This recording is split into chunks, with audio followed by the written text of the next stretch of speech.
পবিত্র মাহে রমজানের পবিত্রতা, সহমর্মিতা ও সম্প্রীতির বার্তা ছড়িয়ে দিতে আয়োজন করা হয় আইইইটি ও গ্রিনটেক্স লিমিটেডের ইফতার মাহফিল 2026। গাজীপুরের কড্ডায় অবস্থিত কোম্পানির ফ্যাক্টরি অফিস প্রাঙ্গণে অনুষ্ঠিত এ আয়োজনে অংশ নেন প্রায় 160 জন অতিথি।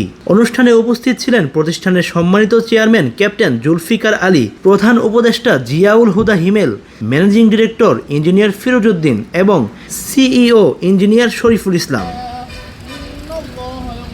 এছাড়াও কোম্পানির বিভিন্ন পর্যায়ের কর্মকর্তা ও কর্মচারী ও আমন্ত্রিত অতিথিবৃন্দ অংশ নেন এই সৌহার্দ্যপূর্ণ আয়োজনে। ইফতারের আগে দোয়া ও শুভেচ্ছা বিনিময়ের মধ্য দিয়ে সবাই ভাগাভাগি করে নেন পবিত্র রমজানের শিক্ষা, ভ্রাতৃত্ব, সহমর্মিতা ও পারস্পরিক সম্মানের বার্তা। সৌহার্দ্যপূর্ণ পরিবেশে সফলভাবে সম্পন্ন হয় আইইইটি ও গ্রিনটেক্স লিমিটেডের ইফতার মাহফিল 2026। একসাথে পথ চলার অঙ্গীকারে এমন আয়োজন ভবিষ্যতেও প্রতিষ্ঠানের সাথে সকলের সম্পর্ককে আরও দৃঢ় করবে, এমনটাই প্রত্যাশা।